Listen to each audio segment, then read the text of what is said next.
Walang magandang may dudulot sa'yo ang pamana ng iyong lolo kundi kapahamakan. Walang kasing sarapan laman at dugo ng isang sanggol. Kaya hindi ako titigil hanggat may sanggol akong naaamoy. Nararapat lang sa'yo ang parusahan ng paulit-ulit na kamatayan. Imposible. Matagal nang patay ang taga-sundo. Sino ka na may kakayang kumuha ng kaluluwa ng aswang? Bago natin ituloy ang kwento mga kabaryo, pakipindot naman ang subscribe button bilang pagpapakita ng suporta sa ating channel.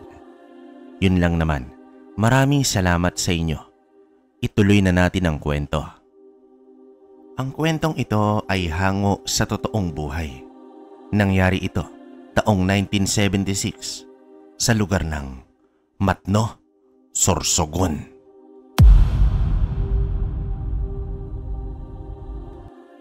Magandang araw sa iyo, kabaryo. Itago mo na lamang ako sa tawag na Victor.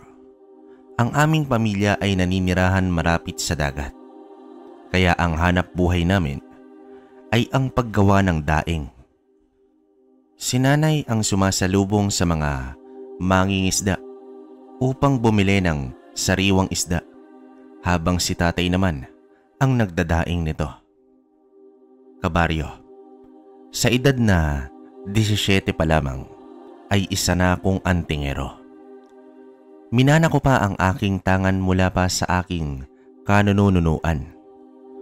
Ngunit ang pinaka-espesyal na bagay na aking namana ay ang isang maliit na tapayan kung saan ito nagsisilbing kulungan ng mga kaluluwa ng masasamang nilalang katulad ng aswang. Ang huling nagtangan ng mga ito ay ang aking lolo. Sa edad na 16 ay ipinasa niya na sa akin ang kaalamang ito. Sa totoo lang naaawa ko sa kanya. Kaya ko naman tinanggap ang pamana na ayaw tanggapin ng aking ama. Subalit hindi makakatawid at patuloy na mahihirapan ang aking lolo kapag walang tatanggap sa kanyang tangan. Victor, sigurado ka ba sa gagawin mo? Hindi na magiging normal ang buhay mo sa oras na tinanggap mo yan. Wika dito ng aking ama. Pero itay, awang-awa na ako kay lolo. Hirap na ang katawang lupa niya. Tugon ko naman sa kanya. Sa oras na tinanggap mo yan, habang buhay nang nakadikit sa'yo yan. Nasa angka na po natin, tay. Alam niyo naman na ang angka natin ay lahing antingero. Siguro panahon na upang iba naman ang hahawak nito. Sa kabila ng takot ay lakas loob kong tinanggap ang anting-anting at ang tapayan. Hindi na rin kailangan na ipaliwanag ni lolo ang mga bagay na iyon dahil noon pa man, kabaryo, ay alam ko na kung para saan ang mga ito. Ang mutya ng San Telmo na tangan ni lolo at ang tapayan na kulungan ng mga kaluluwa ng aswang ay nasa kamay ko na. Subalit sa paglapat ng mutya sa aking kamay ay naging kulay itim ito. Palatandaan na dadaan muna ako sa pagsubok bago ko kilalanin ng bagong nagmamay-ari ng mutya. Isang ngiti ang iniwan ni lolo bago ito tuluyang namayapa. Naging maaliwalas din ang kanyang itsura. Paiwatig na masaya itong lumisan sa mundo. Umabot siya sa edad na 90. Kahit matanda na ang aking lolo, nang ako'y lumalaki ay nakitaan ko ito ng pambihirang lakas at tibay. Kung tutuusin, kabaryo, mas malakas pa nga ito sa aking ama. Tandang-tanda ko pa noon sa bawat kapiestahan sa aming lugar ay laging panalo ang aking lolo sa patimpalak na labanan ng tao at kalabaw. Magtatagisa ng lakas ang tao at ang kalabaw. Kapag napatumba ng tao ang malakas na hayop ay siyang panalo. Sa oras ng pagpanaw ng aking lolo ay naging aligaga naman itong si tatay. Hindi dahil sa lumisa na ang matanda, kundi ang magiging pagsubok na kahaharapin ko. Victor anak, itong karit at itak, ito ang gagamitin mo laban sa nilalang nasusubok sa'yo.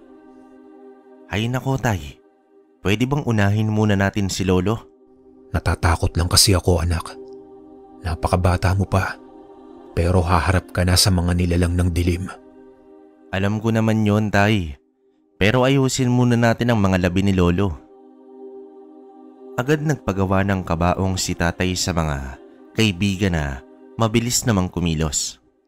Nagbayanihan rin ang mga taga-baryo sa pag-aayos ng lahat. Malaking tulong kasi sa kanila ang aking lolo dahil siya ang nagsilbing tagapagtanggol laban sa mga masasamang elemento sa buong lugar namin. Habang abala kami sa pagluluto ng sopas para sa mga darating na bisita, ay abala rin si tatay sa paglagay ng kung ano-anong pangontra sa paligid ng bahay. Nagpausok din ito ng balat ng nyog. Sinuway pa nga siya ng aking ina dahil nakakaya umano sa mga bisita na makakalanghap ng usok nun. Pero hindi naman nagpatinag si tatay. Mas malaga sa kanya ang proteksyon ko laban sa mga masasamang elemento. May pagkamatatakutin kasi itong si tatay. Sa tuwing may aswang na nagpaparamdam o nilalabanan ang aking lolo, ay tanging pagdarasal ang ginagawa ni tatay. Mas matapang pa nga ang aking ina kaysa sa kanya. Tandang-tanda ko pa noon kabaryo. Nasa 10 taong gulang pa lamang ako. Nagising na lang kami dahil sa mga kaluskos sa labas ng bahay namin. Nang silipin namin ni nanay, ay wala kaming ibang nakita kundi ang mga halaman at mga puno sa palibot ay nagsisigalawan na. Para bang may bumabangga dito na hindi namin nakikita. Noon namin napagtanto na naglalaban na pala si lolo kontra sa mga aswang. Habang si tatay ay hindi man lang lumabas ng kwarto.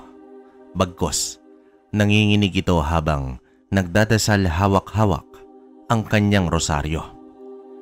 Sa mga sandaling iyon ay kumuha si nanay ng asin at inihagis kung saan man may gumagalaw na halaman. Sumunod na rin ako sa ginawa ni nanay hanggang sa may narinig na kaming mga atungal at pag-angil ng nilalang. Hawak na rin ng aking ina ang itak samantalang ako naman ay patpat. Makalipas pa ang halos 1 oras ay lumabas si lolo mula sa kakawyan at naglakad patungo sa amin. Tumitig siya at umiiling. Ay nako, kahit kailan talaga itong si Elmo. Napakaduwag. Walang masama sa magdasal. Pero may mga sandali na mas kailangan ang lumaban kaysa magdasal. Kaya ikaw Victor, huwag kang gumaya dyan sa ama mo. Wika dito ni lolo. Ganun na lamang palagi ang eksena matapos ang laban ni lolo. Samantala, sa unang gabi ng lamay, ay naging maayos naman ang lahat. Maliban na lang sa mga kakaibang boses na aking naririnig. Tapos, hindi ko rin maiwasang tumitig sa mga lugar na purong madidilim.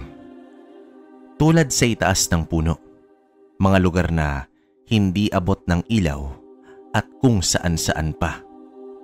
Pakiramdam ko kasi, para bang may nakatingin sa akin sa dilim. Sa sumunod na gabi ay nakakasilay na ako ng mga kakaibang anino. Ang mas malala ay nakita ko ang anino ng demonyo. Bagamat natakot man ako, inilihim ko na lang ito sa aking sarili, lalo na kay tatay. Naramdaman ko din na uminit ang aking mutya na nasa aking dibdib. Umiwas na lamang ako na lumabas ng bahay upang hindi na makakita pa ng mga kakaibang anino. Sa ikatlo at huling gabi ng lamay ay imahe na talaga ng mga elemento ang aking nakita. Andyan yung ang kalahati ng muka. Sa iilang bisita ay iba ang itsura. Wangis tao, ngunit kulay abo at nakangiti pa ito sa akin. Lahat naman ng mga bisita ay kilala ko. Bigla-bigla na lang nag-iiba ang itsura sa kanilang muka. Hindi pa rin ako nagpatinag sa mga kakaibang bagay na aking nakikita. Inisip ko na lang na kung kinaya ito noon ng aking lolo, makakaya ko rin ito ngayon. At isa pa, hindi ipagkakalob sa akin ito kung wala akong kakayahan dalhin ito sa aking sarili. Kinabukasan, doon na bumuhos ang aking luha sa libing ni lolo.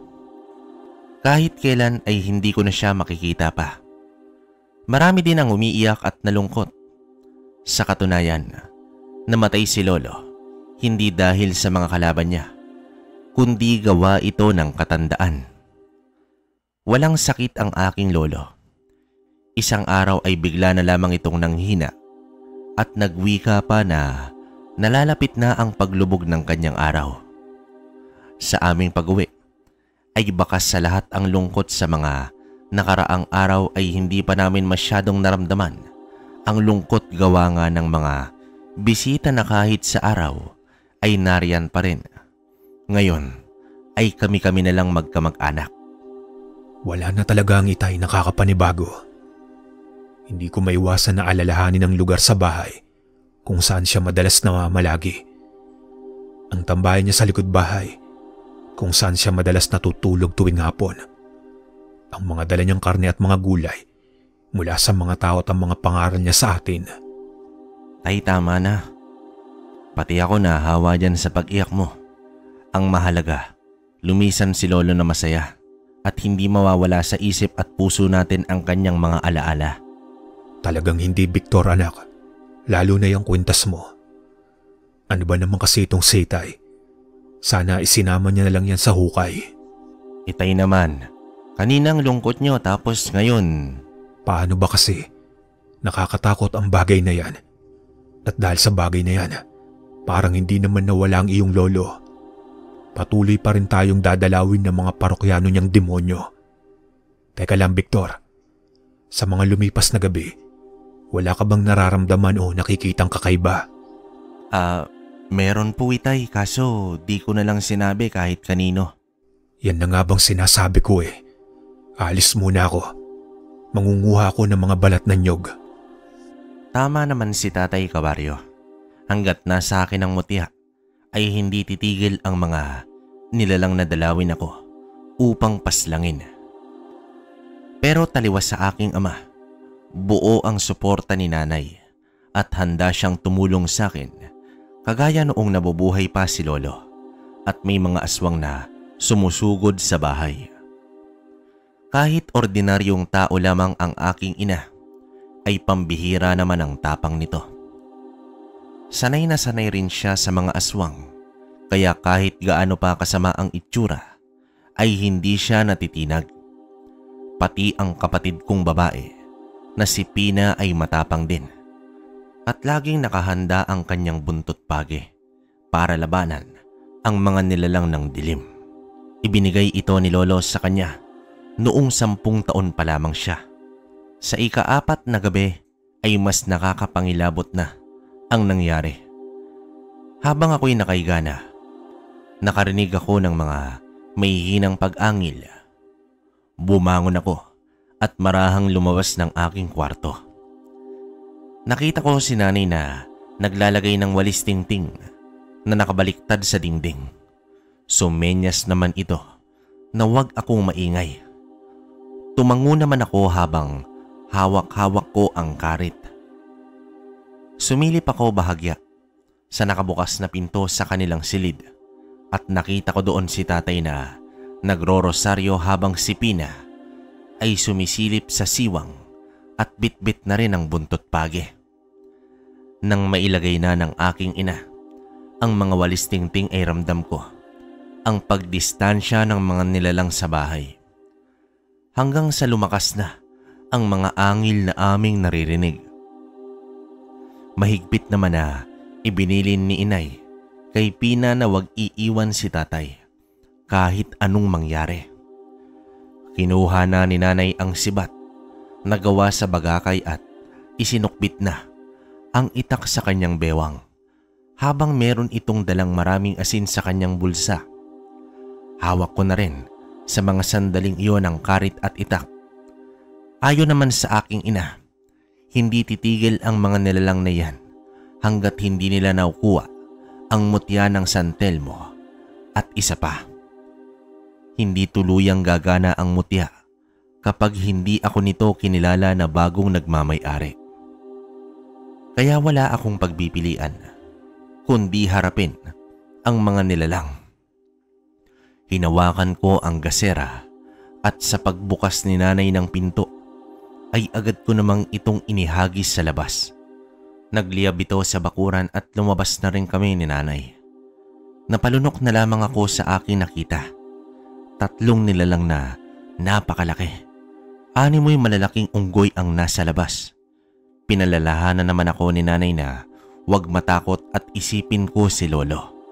Bahagyang nagliwanag ang mutya na naging dahilan na umangil pa ng malakas ang mga nilalang. Agad sumugod ang isa at winasak nito ang aming bakod na kawayan. Sinalubong naman ito ni nanay ng pagsaboy ng asin sa muka, dahilan upang mapahawak sa sariling muka ang nilalang na iyon. Inundayan ko naman ito ng taga. Natamaan ko ang balikat ng aswang at umatras ito. Napangisi na lamang ako dahil para bang ang gaan-gaan ng aking pakiramdam at parang tumagalang ako sa katawan ng puno ng saging. Isang malalim agad na sugat ang naidulot nito sa kaharap kong aswang. Sumigunda naman si nanay sa pagbato nito ng sibat na agad tumarak sa dibdib ng nilalang. Subalit ang aming ginawa ay labis na nagpagalit sa dalawa pa. Sabay na rin silang sumugod. Kinuha agad ni nanay ang isa sa mga sulo na nasa silong at nagliyab na itinutok sa mga aswang. Kitang-kita ko ang katapangan ng aking ina na nagpapalakas naman ang aking loob. Itinara ko ang mga sandata sa lupa bago ginamit sa mga sumusugod na kalaban. Walang habas ko silang pinagtataga dahilan upang magtamo ito ng mga sugat.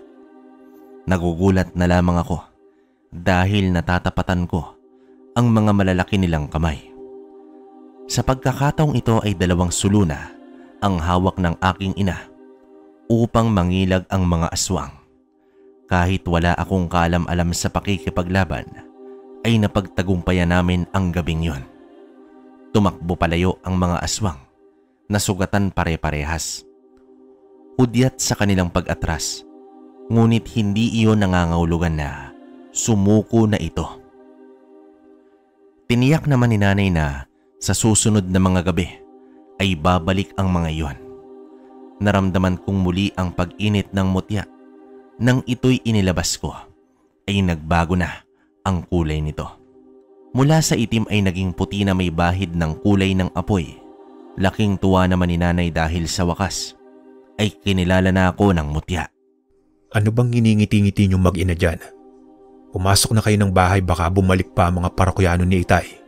Nakangising wika dito ni tatay. Kinabukasan inilabas ko na ang tapayan sa aking pinagtataguan. Nasa kalahating talampakan lamang ang sukat nito at merong itong maliit na leeg. Ang takip nito ay gawa sa kahoy at may kulay itim ang kabuuan ng tapayan. Noong nabubuhay pa si lolo, ay ipinakita niya na ang pahina ng libreta kung saan naroroon ang usal upang gumana ang tapayan. Ayon sa aking lolo, matapos kong mag-usal, ay bubuksan ko agad ang tapayan at hihigupin na nito ang kaluluwa ng aswang. Isa pa sa gawain na dapat hindi makakaligtaan ay ang pagsambit ng usal habang hawak ang tapayan upang mananatiling nakakulong doon ang mga kaluluwa. Gagawin ko ito kada 3 buwan. Ipinakita lang ito sa akin ni lolo dati pero hindi niya ipinabasa. Ngayon hawak ko na ang libreta ay hindi pala ganon kadaling kabisaduhin ang mga usal. May iksi lamang pero sa ibang lengguwahe ito nakasulat. Inaral ko ito ng gusto. At lumipas na ang 1 linggo ay hindi pa nagpaparamdam ang mga aswang. Isang umaga ay may dumating na lalaki, si Mang Estong, isang antingero na nagmula pa sa kabilang bayan. Pinuntahan pala siya ni nanay upang ipaalam na nasa akin na ang mutya ng San Telmo. Malayong kaibigan pala ito ng aking mga magulang. Naku Estong, ano na naman ba ang ginagawa mo dito? Baka iniisip mo na nakalimutan ko na ang ginawa mo sa akin noon. Ito na ba si Victor? Binata na pala. Parang kailan lang. Huwag mong ibay ng usapan, Estong. Masama pa rin ang loob ko sa'yo. Matapos magwika ni tatay ay nagtaka naman ako dahil tumatawa lang si Mang Estong. Inilahad naman ng antingero kung bakit galit na galit ang aking ama sa kanya. Sa huling pagbisita pa rin nito sa amin ay nakipaglaban sila ni Lolo sa mga aswang. Labis na nagkagulo sa mga panahong iyon at nawasak pa ang bahagi ng aming bahay.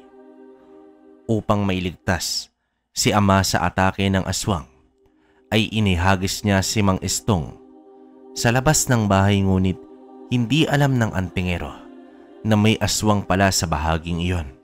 Tumilapon si tatay at bumagsak mismo sa aswang at napayakap pa siya rito. Hanggang ngayon, Estong, nasa ilong ko pa rin ang napakabahong amoy ng aswang na yon. Ano ka ba naman, Elmo? Matagal na yon, tsaka malay ko ba na may aswang na nakaabang? Sinadya mo talaga yon, no? Gayon pa man, sabay kaming nagsalo-salo sa hapunan. Ang sadya talaga ni Mang Estong ay upang turuan ako sa pakikipaglaban ng pisikal. Mas magagamit ko daw ang kapangyarihan ng mutyang tangan dahil ang mutyang ito ay pangkumbate naman talaga. Samantala, hindi na kami nag-aksaya pa ng panahon. Kinabukasan agad ay nag-umpisa na akong magsanay. Sa loob ng 1 taon ay iginugol ni Mang Estong ang sarili sa pagsasanay sa akin. Iyon na lamang daw ang kanyang ganti sa kabutihan ng aking lolo sa kanya. Naging disipulo din siya dati ni Lolo, kaya naman ganoon na lamang ang pagsisikap niya na maturuan ako sa lahat ng alam niya na nagmula naman sa aking lolo. Alam mo ba, Victor? Kakaibang magturo ang lolo mo. Ni minsan hindi iyon nagalit sa napakaraming beses na aking pagkakamali. Dahil para sa kanya, ang nararamdaman ng isang tao kapag nagkamali ito ay sapat ng parusa. Talaga, Mang Estong, kung sa bagay tama kayo. Kahit minsan di ko nakitang nagalit si Lolo. Nakangiti nga lang yon kahit palaging may aswang sa paligid namin eh. Pero itinuturing ng mga aswang ang lolo mo na isang berdugo. Dahil sa kakayahan niyang kumuha ng kaluluwa ng mga ito. Sa oras kasi na inilabas na niya ang mahiwagang tapayan, nanginginig na sa takot ang mga aswang. Sana maabot mo rin ang kakayahang iyon, Victor. Kaya kitang turuan at maging magaling sa labanan, pero nasa sayo ang paraan upang maging isang bertugo ng mga aswang. Sa mga sinabing yon ni Mang Estong, ay tila nakaramdam ako ng presyon sa pangambang baka hindi ko magawa ang kayang gawin ng aking lolo. Sa aking pagkakatanda ay nasa edad 20 na ako noong unang beses kong nagamit ang tapayan at kumuha ng kaluluwa ng aswang. Tandang-tanda ko pa yon kung kaninong kaluluwa. Habang ako'y ganap na antingero at naging manunugis ng mga aswang, sinubukan ko sa unang pagkakataon na gamitin na ang tapayan. Sa pamamagitan kasi nito ay magkakaroon ng walang hanggang kaparusahan ang kaluluwa ng aswang sa loob ng tapayan. Walang paghuhusga pero walang humpay naman na paghihirap ng kaluluwa nito. Ayon pa sa aking lolo, paulit-ulit na mararanasan ng kaluluwa ng aswang ang walang katapusang sakit ng kamatayan. Ang pinakaunang aswang na naikulong ko ay ang kaluluwa ni Galo. Si Galo ay isang uri ng asbo. Kalimitang binibiktima nito ay mga sanggol. Minsan isang araw sa kabilang baryo, nabalitaan ko na lang ang paghihinagpis ng isang ina dahil sa pagkawala ng kanyang 2 buwan na sanggol. Iniwan lamang niya ito na natutulog sa kuna na nakalagay sa kanilang kusina, habang siya naman ay naglalaba sa likod bahay. Doon niya ito madalas iniiwan kapag naglalaba upang marinig niya ito kapag ito'y umiiyak. Habang abala siya sa paglalaba, ay hindi niya namalayan na halos patapos na siya sa ginagawa pero hindi pa rin nagigising ang anak o kaya naman ay umiiyak. Agad siyang napatayo at pagpasok niya sa loob ay wala na sa kuna ang bata. Hinala niya ay baka may dumukot nito. Ang insidenteng yon ay nasundan pa. Nakakaalarma na dahil puro sanggol ang mga biktima. May insidente pa nga na pagkagising ng ina sa umaga ay wala na ang anak sa tabi niya. Tinutukan ko ito at nagdulot sa akin ng matinding pagkaawa sa mga sanggol na nabibiktima. Nag-imbestiga din ako kung sino sa taga-baryo ang baguhan sa lugar namin. Naituro sa akin ang 2 pamilya at isang individual. Ang unang pamilya ay may hanap buhay na pangingisda. Palihim ko itong minanmanan sa loob ng halos 1 linggo. Pero wala akong nararamdamang masamang presensya sa mga ito. Pero marahil magaling lang magtago ang mga ito. Subalit sadyang hindi ito nakikitaan ng kakaiba. Walang bahid na amoy aswang kahit isa man ito sa pamilya. Sa pangalawang pamilya naman ay ganun din. Kaya isa na lamang ang natira, si Galo, isang manananggiti. Ang mananggiti ay ang taong nangunguha ng tuba sa puno ng niyog.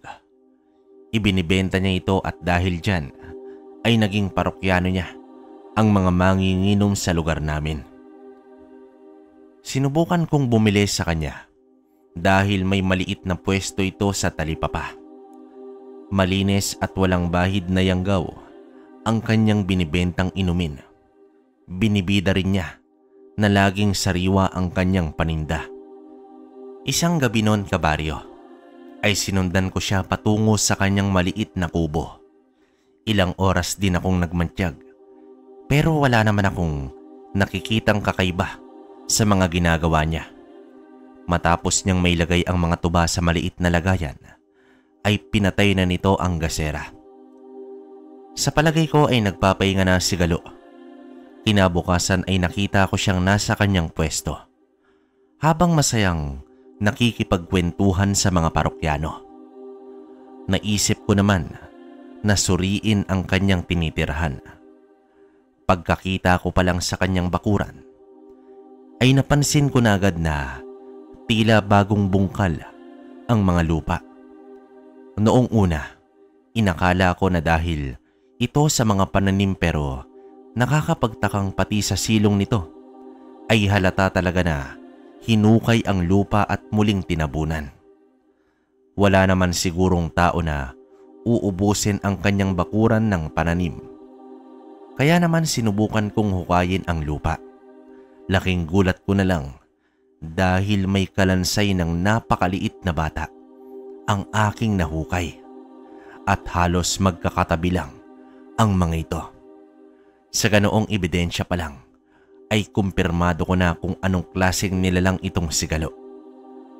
Gumuhit ang galit sa aking diwa. Mga kawawang anghel ang pinatay at nilapa niya.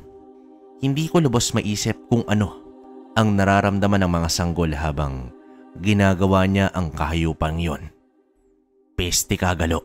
Ikaw pala ang nandudukot ng mga bata. Humanda ka sa akin. Siguro panahon na upang bigyan ka ng walang hanggang kaparusahan. Para sa akin, sapat ng ebidensya ang nahukay kong mga kalansay ng sanggol sa bakuran mismo ng kubo ni Galo. Hindi ko na lang ito sinabi pa sa mga tao dahil tiyak magkakagulo lang ang mga ito sa paghihigante sa aswang. Kaya naman mas minabuti ko na hintayin itong makauwi. Bago pa man lumubog ang araw, ay umuwi na itong si Galo. Bitbit niya ang isang bayong. Tumingin muna ito sa paligid bago pumasok ng bahay. Makalipas ang ilang minuto, ay lumabas siya ng bahay na may dalang piko at pala. Muli ay inilibot niya ang paningin sa buong paligid. Nagtungo siya sa likod bahay at doon ay nag-umpisang magukay ng lupa. Pakiwari ko ay meron na naman siyang ililibing. Sa kalagitnaan ng kanyang paghuhukay ay nakarinig ako ng bahagyang iyak ng bata na nasa loob na ng kubo. Agad namang tumigil si Galo sa ginagawa at pinakiramdaman kung iiyak pa ba ang sanggol. Maya-maya pa ay muling itinuloy ang paghuhukay. Tahimik naman akong pumanhik sa loob ng bahay habang itinataas ko na ang antas ng sabulag. Gamit ng aking usal ay pinatulog ko muna ang sanggol na nasa 6 na buwan pa lamang. Marahan ko itong binuhat at inilapag sa damuhan. May kasuotan pa ang bata, pati lampin na nakabalot sa katawan nito. Tiyak, mabilisan itong dinukot ni Galo hanggang sa pumasok na ng kubo ang aswang. Ilang segundo pa lang ay mabilis itong lumabas at galit na galit ang itsura. Huminto naman ito sa bakuran, tumingin sa paligid at inamoy-amoy ang hangin. Magandang hapon sa'yo, Galo. Mukhang may hinahanap ka yata. Namumukhaan kita. Ano ang ginagawa mo dito? Ako? Wala naman. Namamasyal lang. Ikaw, ano ba ang hinahanap mo? Tumitig ng masama sa akin itong si Galo. May nais itong sabihin, ngunit nagpipigil lamang. Humakbang pa ako ng konti papalapit sa kanya. Anong kailangan mo? Ilang sanggol kaya ang nakalibing dyan sa bakuran mo? Sa sinabi kong yon ay nanlisik ang mga mata ni Galo. Ilang segundo pa ang lumipas ay sinugod niya na ako gamit ang piko. Nagkaroon ng sagupaan sa pagitan naming dalawa. At dito ko nalaman na isa pala siyang uri ng asbo. Gamit lamang ang aking punyal ay nagkasugat-sugat ang katawan ni Galo. Sa mga sandaling iyon ay hindi ko na kailangan ang apoy na nagmumula sa mutya ng San Telmo. Dahil sa hindi naman sa pagmamaliit, isang ordinaryong asbo lang si Galo. Ngunit ang kanyang mga gawain ay walang kapatawaran. Nais ko siyang bigyan ng napakabigat na parusa. Kahit na sa estadong aswang na, ang nilalang ay wala pa rin itong nagawa sa akin. Napatikluhod na ito at purong nagmamakaawa. Patawarin mo na ako kung sino ka man. Mga sanggol pa naman yan eh. Kaya ano? Ni hindi mo man lang pinaranas sa mga kawawang bata ang masilaya ng mundo. Habang nakaluhod at hirap nang makatayo si Galo, ay doon ko na inilabas ang tapayan. Aminado ko na kinakabahan ako sa aking gagawin dahil unang beses ko palang itong gagamitin. Itinapat ko sa kanya ang tapayan at nang inusalan ko na ito, ay tila ba nanigas itong si Galo. At sa pagbukas ko ng takip ay may maitim na usok ang unti-unting lumalabas sa katawan ng aswang. Ilang saglit pa ay umaangil ng napakalakas itong si Galo hanggang sa tuluyang pumasok ang usok sa tapayan na agad namang ikinalagot ng kanyang buhay. Nakaramdam din ako ng bigat sa aking sarili na animoy kakatapos ko lang sa isang matinding digmaan. Iniwan ko ang bangkay ni Galo na animoy natuyot. Kinuha ko ang sanggol at hinanap ko kung sino ang mga magulang nito. Inilahad at itinuro ko sa mga taga-baryo kung sino ang may gawa ng pagkawala ng mga sanggol. Hindi na ako nagtagal sa lugar dahil hindi ko na natiis ang labis na pagkaawa sa mga bangkay na isa-isang nahukay ng mga tao at ang paghihinagpis ng mga magulang. Hindi nila alam kung alin doon ang kanilang anak. Isa ito sa pinakamahirap na tagpo bilang antingero, ang makasilay ng napakaraming biktima ng mga aswang. Pero sa kabilang banda, natuwa rin ako dahil nagawa ko na sa wakas ang pagpakulong ng kaluluwa ng aswang. Gayunpaman, nagpatuloy ako sa pagtugis ng aswang sa iba't ibang lugar ng Matnog. Hindi ko na rin mabilang kung ilang kaluluwa na ba ang mga aswang na nandoon sa aking tapayan. Hanggang sa nag-edad na ako ng 25. Sa mga panahong ito ay nakilala ko na itong si Mira, ang babaeng nagpapatibok ng aking puso. Nang makilala ko si Mira ay unti-unting nagbago ang pananaw ko sa buhay. Ninais ko na maging normal. Ninais ko na maging katulad ng pangkaraniwang pamilya, yung simple, masaya, at walang banta ng mga aswang. Sa mga antingerong nakikilala ko, ay lahat sila namuhay ng mag-isa dahil hindi nakaligtas ang pamilya nila sa paghihigante ng mga nakalabang aswang. At ayoko naman yung mangyari sa pamilya ko sa hinaharap. Alam naman ni Mira na isa akong antingero, pero batid ko ang takot sa kanyang mga mata. Dahil alam niya, ang uri ng buhay meron ang isang antingero. Nang dahil sa labis na pagmamahal ko sa kanya, ay nangako naman ako na titigilan na ang pagiging antingero at mamumuhay na sa malayong lugar. Sa aking pasya ay agad sumuporta ang aking ama, ngunit si nanay ay nagdadalawang isip. Nako, Victor anak, mabuting desisyon yan. Mas magandang mamuhay na wala kang iniisip na baka biglang may sumulpot na aswang at guluhin ang pamilya mo. Kayo itay, ayos lang ba na iiwan ko kayo? Maaari naman kayong sumama sa amin. Ano ka ba? Mas mabuti na kayo na lang.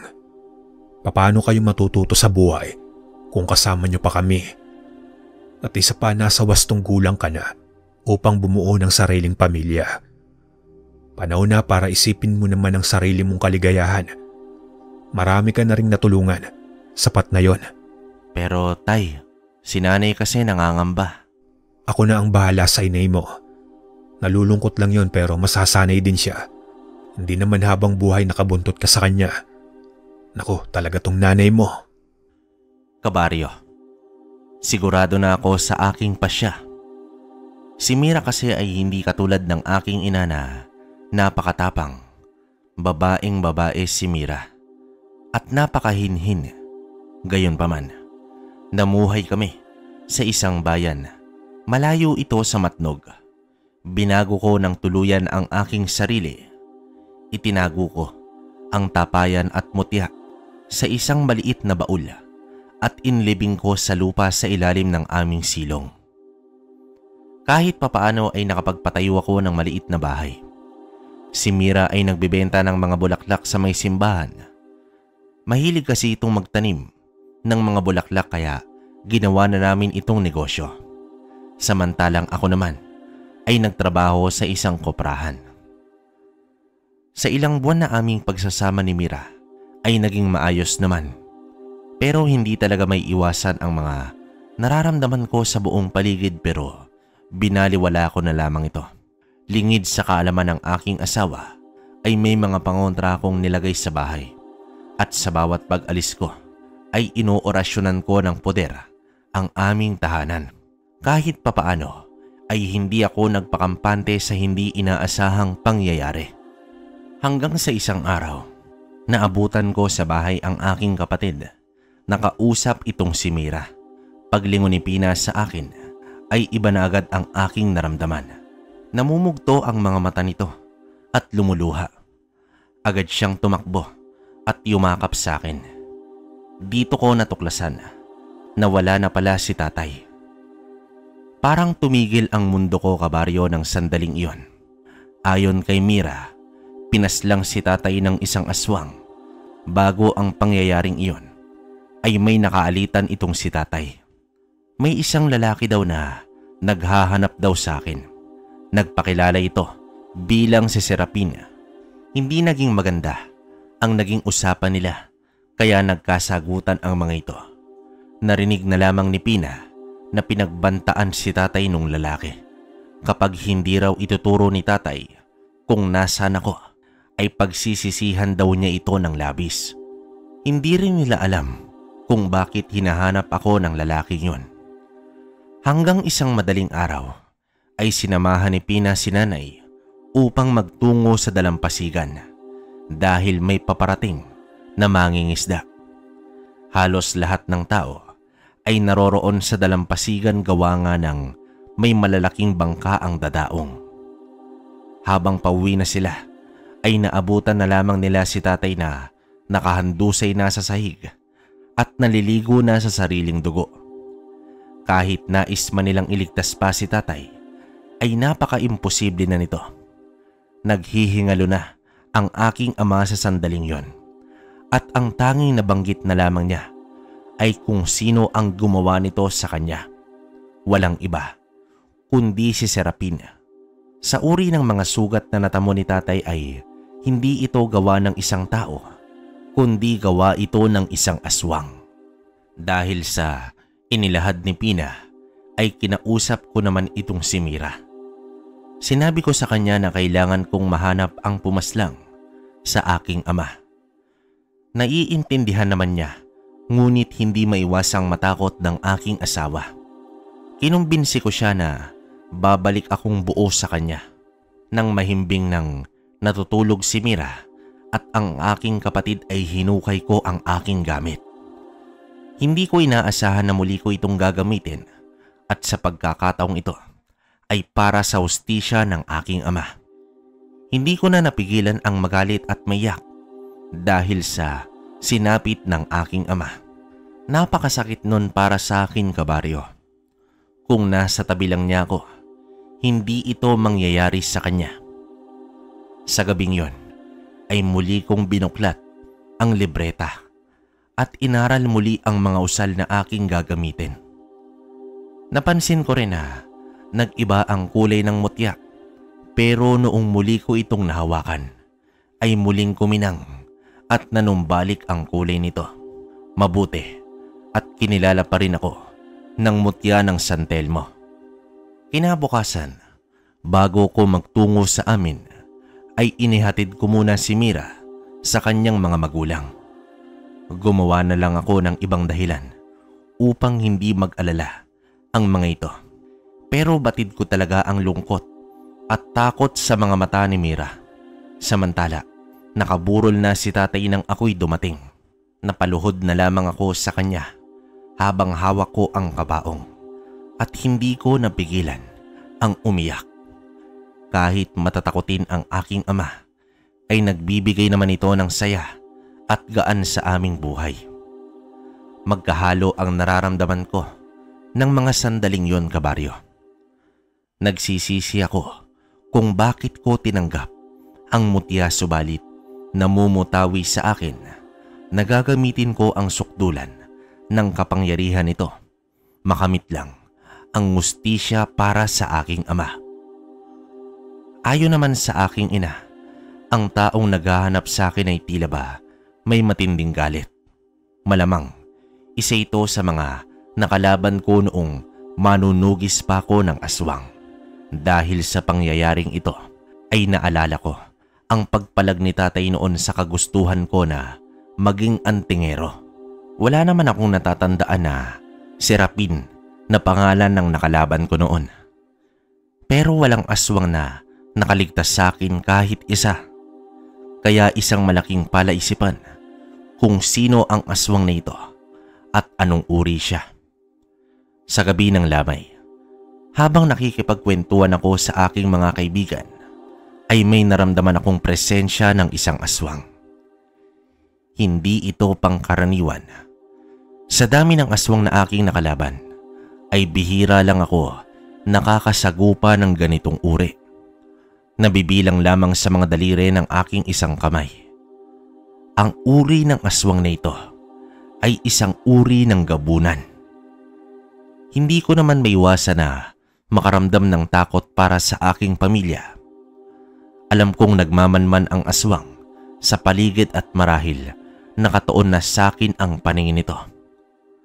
Pasimple naman akong umakyat ng bahay at kinausap ko si nanay at si Pina. Pinaalam ko sa kanila na nasa paligid lamang ang aswang. Kailangan nila na maging alerto. Kitang-kita ko sa itsura ng aking ina at ng kapatid ko ang pagnanasang makaganti rin sa aswang na yon. Laking pasalamat ko na lang dahil matatapang sila at hindi man lang nakaramdam ng takot kahit gabunan pa ang makakalaban. Upang makaiwas na makadamay sa ibang tao, ay napagpasyahan namin na ipalibing agad itong si tatay. Alam kong masakit kay nanay pero siya pa ang nagpapalakas ng loob naming magkapatid. Ayon sa kanya, talagang ganito ang buhay. Kahit anumang pasukin nating landas, kapag oras mo na, ay oras mo na. Kaya hindi ako sinisisi ni nanay kung bakit ko tinanggap ang pamana ni lolo. Pero kahit nalagyan ko na sila ng poder sa katawan, ay hindi pa rin iyon sapat upang hindi sila mabiktima ng gabunan. Ang isa sa pinakamalakas na uri ng mga aswang. Matapos ang libing ni tatay ay naghanda na kami sa pag-atake ng gabunan. Maaring may mga alipores ito upang matiyak ang pakay nito sa akin. Si Pina ay naganda ng mga balat ng nyog sa paligid ng bahay. Nasa 3 kumpol ito na may langis na upang liliyabagad kapag nasindihan. Si nanay naman ay naganda ng mga sibat na gawa sa bagakay. Habang nagpupulong kaming 3 ay may kumatok sa pinto. Nagpakilala naman ito bilang si Mang Estong. Laking pasalamat ko na rin dahil napakalaking tulong niya sa amin. Ipinatawag pala siya ni nanay habang nakaburol pa si tatay.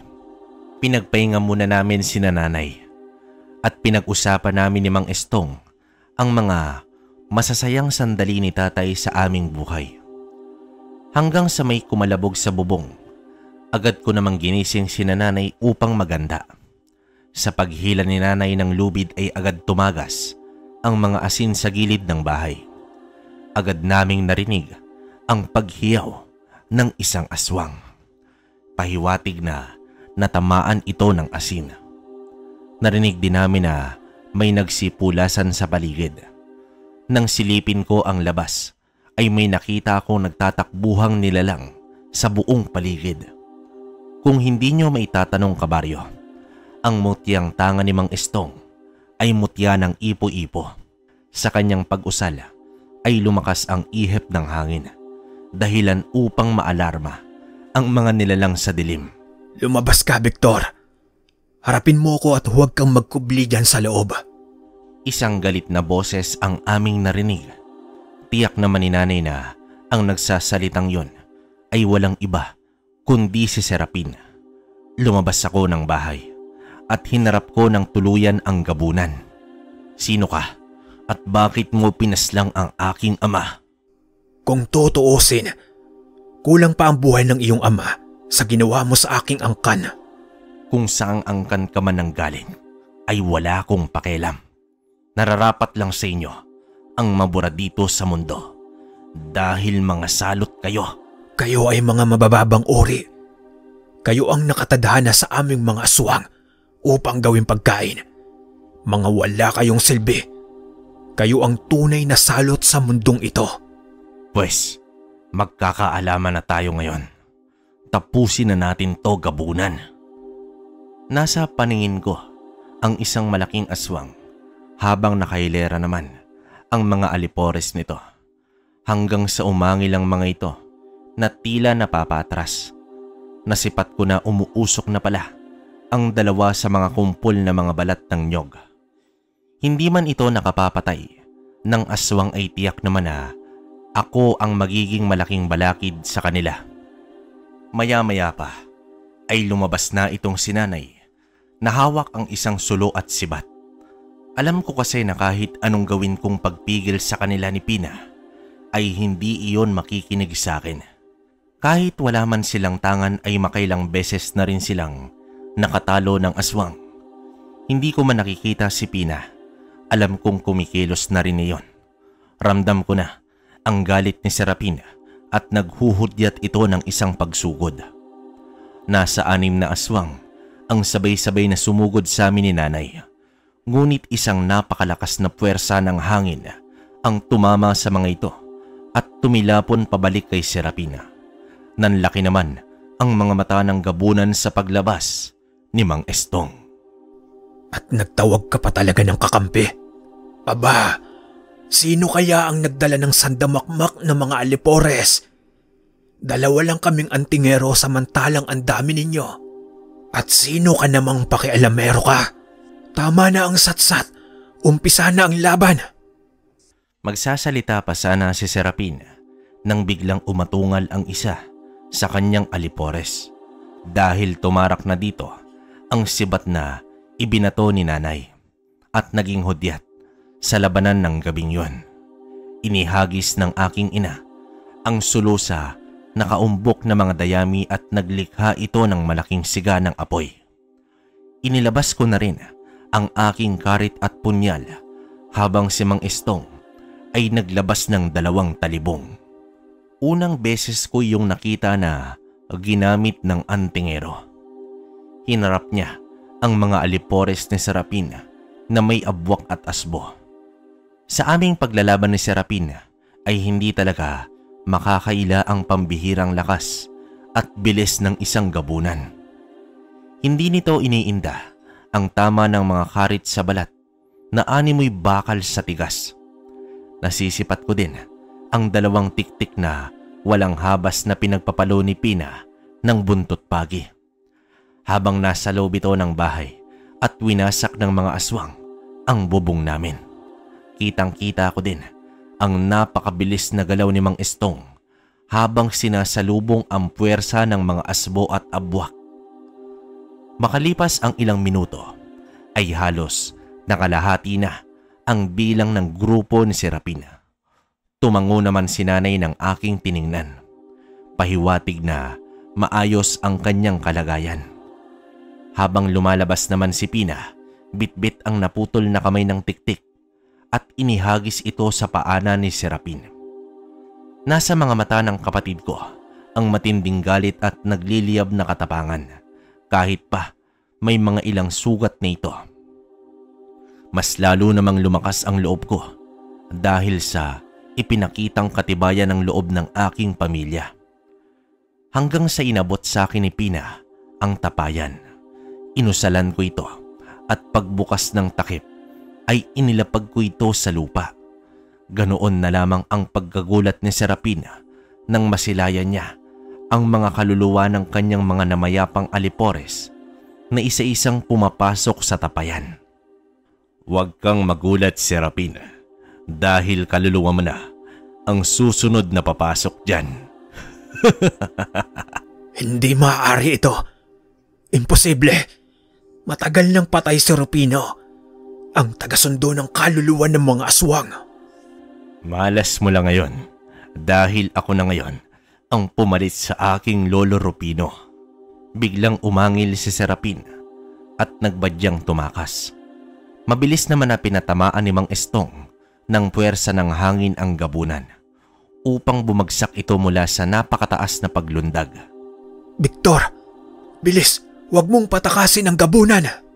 Agad ko namang pinuntahan ang kinaroroonan ni Serapin habang si Nanay ay patuloy sa pakikipaglaban sa mga aswang. Gaya ng aking ipinangako, gagamitin ko hanggang sa sukdulan ang mutya ng San Telmo para sa hustisya ng aking ama. Bago pa man makabangon ang gabunan, ay pinalibutan ko na ng apoy ang aming kinaroroonan. Nakakulong na kami sa gitna ng nilikha kong bilog na apoy.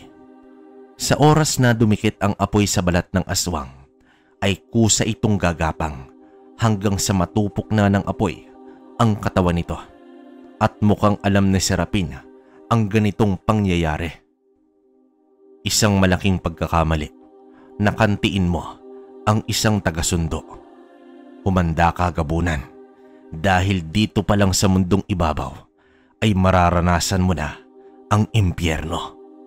Matapos nito ay wala nang pagpipilian si Serapin kundi ang lumaban at sumugod na ito sa akin na may mas malaking anyo at mukhang sinagad na rin niya ang kakayahan bilang isang gabunan.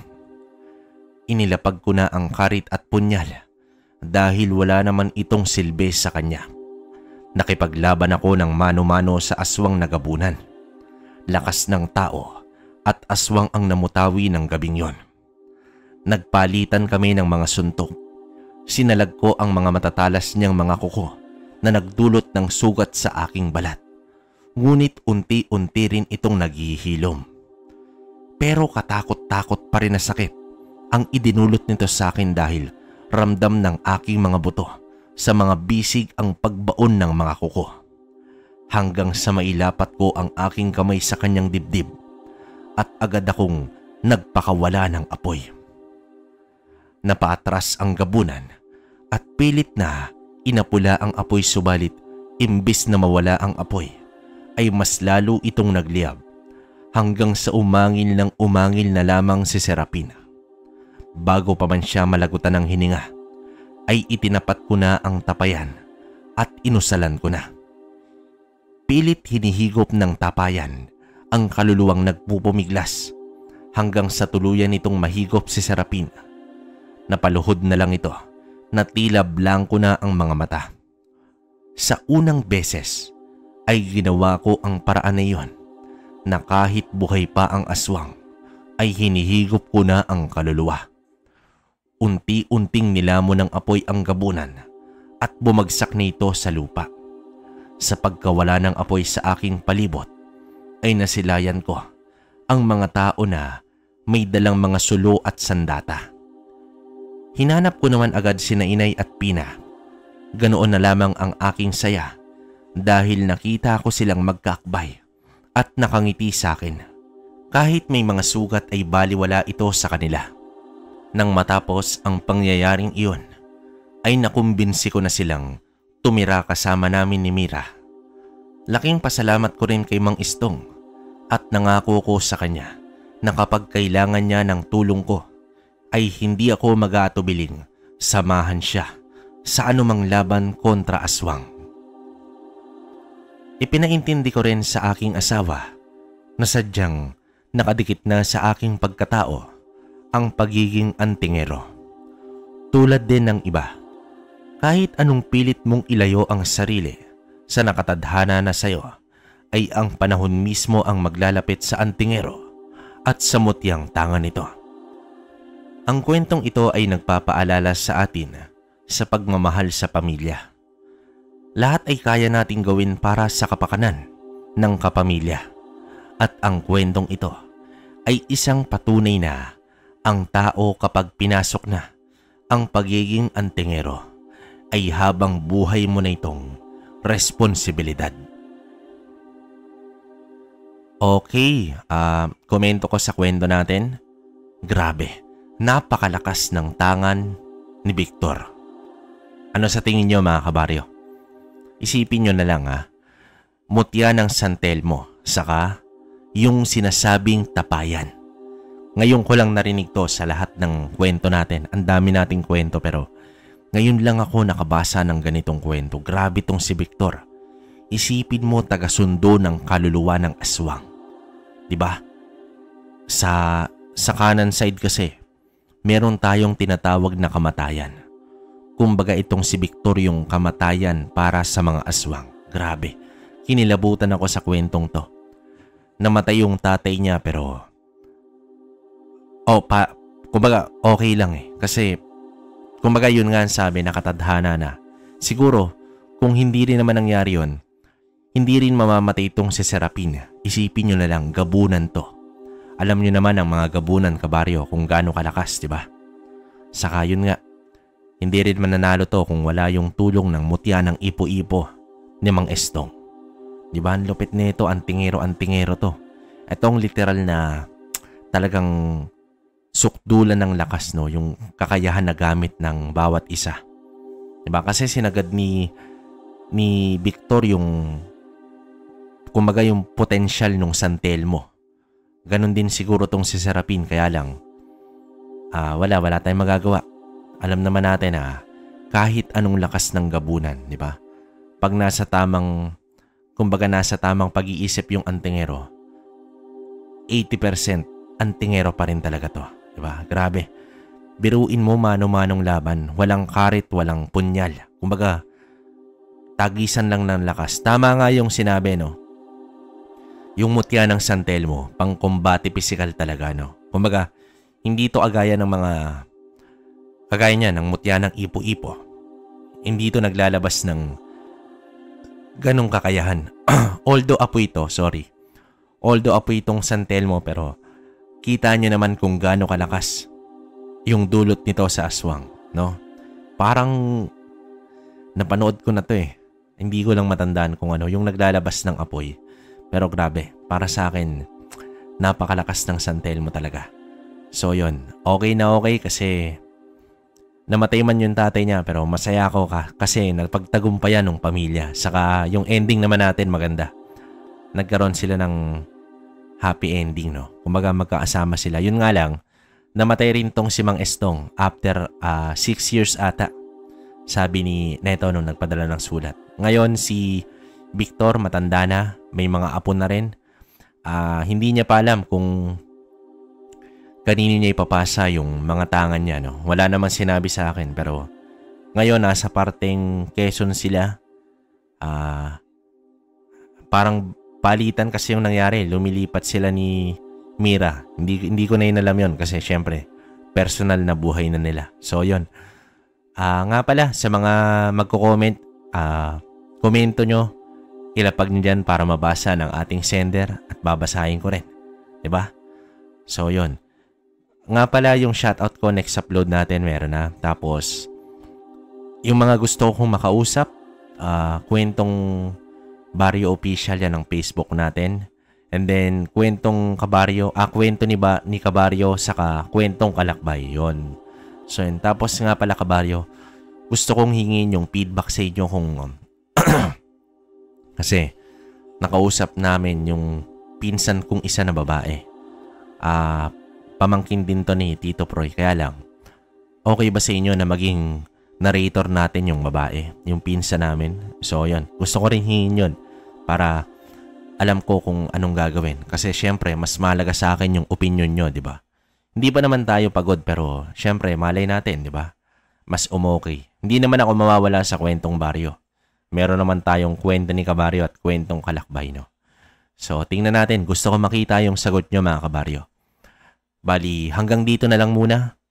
Hanggang sa susunod na kwento. Salamat.